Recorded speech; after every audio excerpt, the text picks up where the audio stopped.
Vinland saga. सेनिन मांगास की जब भी बात आती है तो हमारे मुंह से 3 वर्क ऑफ आर्ट्स ज़रूर निकलते हैं, विनलैंड सागा, वागाबॉन्ड और बर्ज़र्क।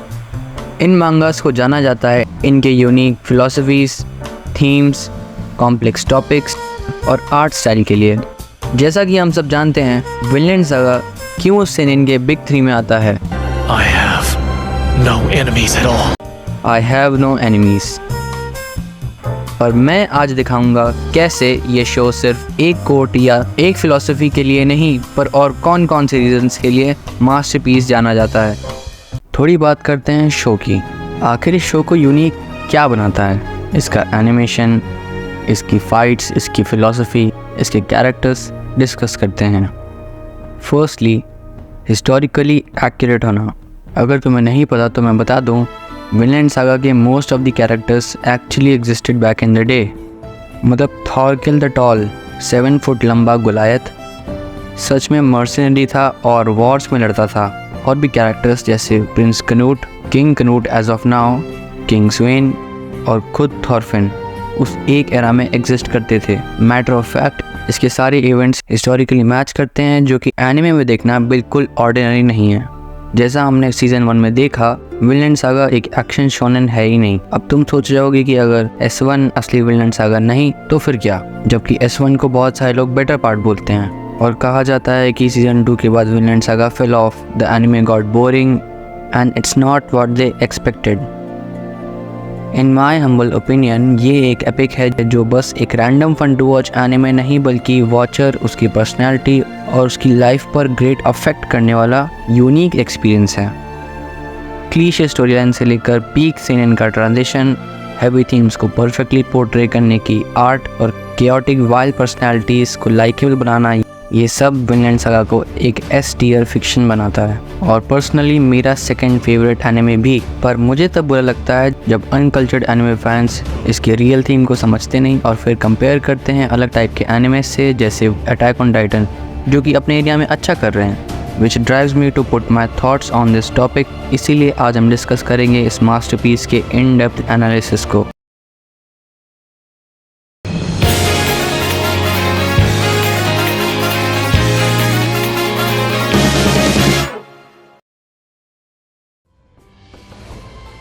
इस शो की स्टोरी लाइन फॉलो करती है थॉरफिन कार्लसफनी की लाइफ को।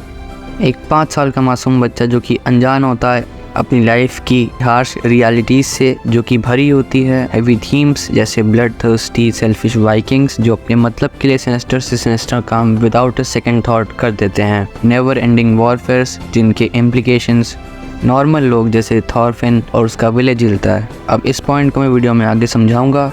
Trust me, it will make sense. हाँ, तो not to mention Askeladd. This guy literally massacred every single person in a village after taking all of their food. क्योंकि थॉरकिल the tall उनको Hunt कर रहा था ज़रूर, पर फिर भी ऐसा काम करना with a straight face is just diabolical.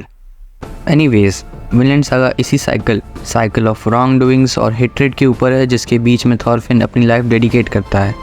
अपने पिता को अपनी आंखों के सामने मरते देखने के बाद उसका चाइल्डहुड उससे छिन जाता है और वो एंटर करता है the real world of Vikings में। थॉरफिन अब सिर्फ एक नॉर्मल ज़िंदगी नहीं जीता, वो रहता है, सोता है, लड़ता है और स्ट्रगल करता है वॉर्स, मर्डर्स, रेड्स और फिल्स से भरी हुई नई दुनिया में, all thanks to one of the greatest antagonist of all fiction, Thorfinn का border line mentor Askeladd. Askeladd जितना भी बुरा हो, पर एज अ कैरेक्टर उसका influence on the story makes him the root cause of how the entire story goes. और ऐसा भी नहीं है कि एस्कलैड को देख कर के कोई उसको हेट करता हो बावजूद उसके बुरे कामों के। This is exactly what makes him so special. Askeladd को देख कर हेट नहीं, बस रिस्पेक्ट निकलती है, एटलीस्ट मेरे अंदर से। अब ऐसा रूथलेस बचपन जीने के बाद वॉरफेयर्स और मर्डर्स थॉरफिन का नया नॉर्मल बन जाता है। इसके बाद वो अडेप्ट कर लेता है वे ऑफ द वाइकिंग्स को, मारो या मरो। थॉरफिन इस उम्मीद में वाइकिंग वर्ल्ड में एंटर करता है कि वो एक दिन एस्कलैड को एक डुएल में हराएगा और ऑनर के साथ अपने पिता की मर्डर का बदला लेगा। नेक्स्ट अप, अवेकनिंग होती है strongest Viking to walk on the face of Britannia, हमारी हीरो थॉरफिन की। At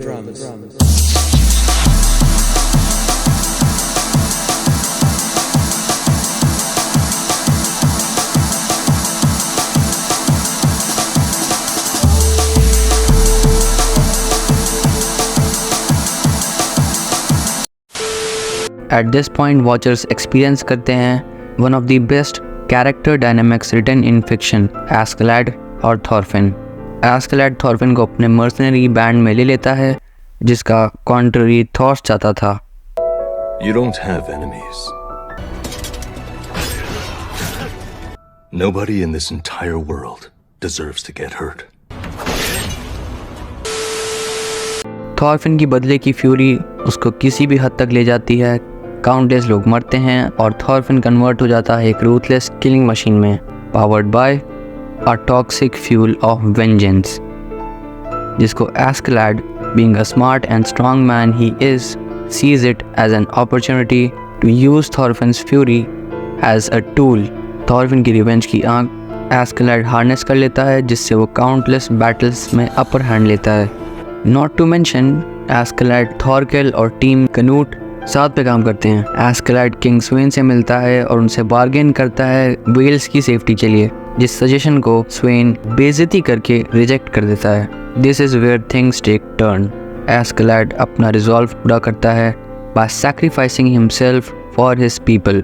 वो जानबूझ के किंग स्वेन का मर्डर कर देता है और कनूट को थ्रोन का रास्ता दिखाकर मर जाता है, जिसके बाद थॉरफिन अपने आप को संभाल नहीं पाता जब उसका जीने का पर्पस क्रम्बल हो जाता है उसकी आंखों के सामने. Thorfinn goes through a mental and psychological breakdown. उसकी पूरी दुनिया पलट जाती है जब उसके पास कुछ नहीं होता to look forward to. Thorfinn goes through an existential crisis.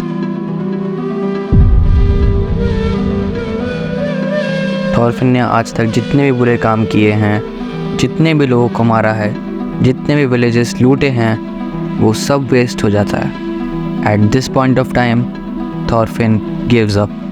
वो एक स्लेव की ज़िंदगी अपना लेता है और ट्रिमेंडस गिल्ट की लाइफ परस्यू करता है, जिसे हम देखते हैं फार्म आर्क में. थॉरफिन खुद को माफ़ नहीं कर पाता और खुद से नफरत करने लगता है, क्योंकि वो अपने किए हुए बुरे कामों को बदल नहीं सकता.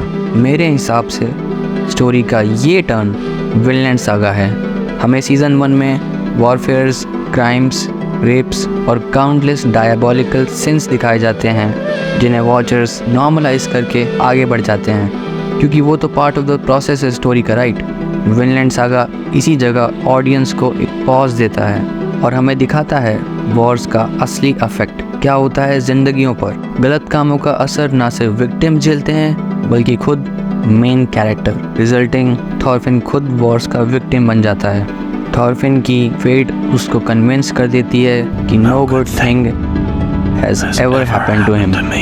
This version of Thorfinn was drowned in the ocean of regret.